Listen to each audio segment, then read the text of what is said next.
Today we're discussing banking tycoon Tian Huiyu's being sentenced to his, unaliving. A mother is suing for her children being kicked out of school due to them being homeless. And the family that was wrongfully believed to have stolen a car and held at gunpoint are getting paid. All in this, our priorities are so effed up episode of...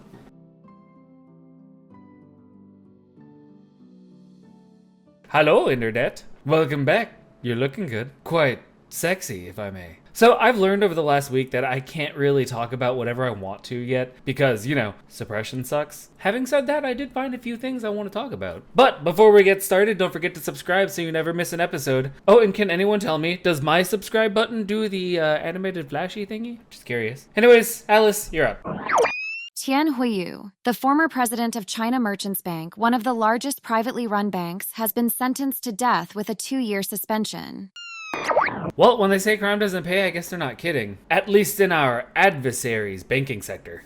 Yes, I'm specifically trying to leave stuff out. Now, Tian Huiyu, a name that until recently was synonymous with banking success, has now become a tale of how to not climb the corporate ladder. Tian's journey from the pinnacle of financial power to facing the death sentence, albeit suspended, is nothing short of dramatic. Really just a smorgasbord of financial no-nos, taking bribes worth upwards of $29 million, pulling in over $40 million from insider trading, and leaking sensitive information. It's like he was trying to tick off every box from his financial crime bingo card. Now, he eventually turned over a new leaf, confessing to his wrongdoings, showing remorse, and returned his ill-gotten gains, which earned him a reprieve of 2 years. Tian's rise and fall could be dissected from multiple angles. Ethically, it's a discussion about the consequences of greed and the importance of integrity in leadership. There isn't a lot of that lately. His tale really highlights the difference in approaches to financial crimes and corruption between there and here at home. Under Tian's leadership, the bank did see significant growth, doubling its assets and expanding its services. His removal and subsequent sentencing aren't really something I'd expect to see should he have been in charge of a bank, say, here. In fact, he'd probably get a promotion or something. These people tend to fail upwards. Maybe we should be taking notes or something. No? Just me? Nah, don't lie. You thought it too. A lawsuit has been filed by a mother against Gaston County Schools, alleging her children were forced to switch schools due to their homelessness.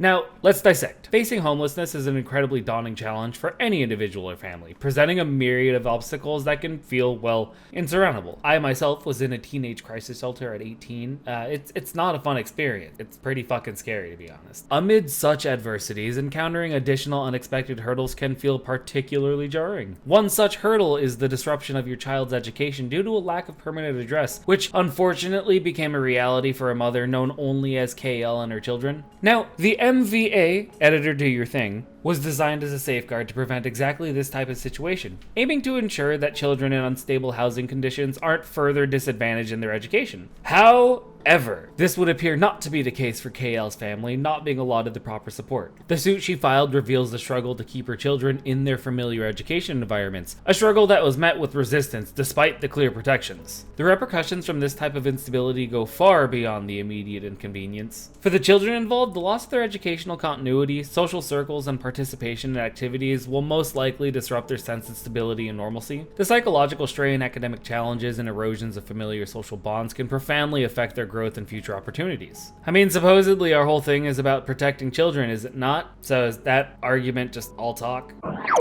A $1.9 million settlement has been reached in the case of Brittany Gilliam and her family, following a distressing incident in 2020 where police mistakenly detained them, believing their car was stolen. The settlement aims to address the trauma experienced by Gilliam and the 4 girls involved. Okay, so what started with what was supposed to be a simple girls' day out ended up spiraling into a nightmare scenario that's far too familiar in the headlines. Could you imagine that one minute you're planning a trip to the nail salon, and the next you and your loved ones are face down on the pavement surrounded by police with guns drawn? It's as heartbreaking as it is infuriating at this point. This is an older case, but payouts new. Brittany Gilliam, along with her daughter, sister, and nieces, one of whom was just 6 years old and wearing a pink tiara, found themselves in this harrowing situation due to a mix-up over stolen vehicle reports. The officers, following what they believed was protocol for a high-risk stop, ended up creating a scenario that would leave lasting scars on everyone involved. Now, luckily, in a somewhat rare moment, the incident is ended with an apology from the city and has led to a significant financial settlement. While getting a bag is nice and is like the bare minimum that could happen, I don't think think that this shoot first, pay out later approach is sustainable for us in the long run. And I'm talking on both sides. Knowing how people are, it's just a matter of time before we start seeing people intentionally trying to get something started, just to get that check. And I mean, some of these so-called auditors out there are just begging for it too. So I wouldn't be surprised if we start seeing some victim cards getting played soon. Well, on that piece of this is why we can't have nice things news, I'm gonna call it. If you've made it all the way to the end of the video, thanks for sticking through it with me. Now do me one last favor and smash that like button. Did you do it? I'm sure you'll do it. Anyways, bye.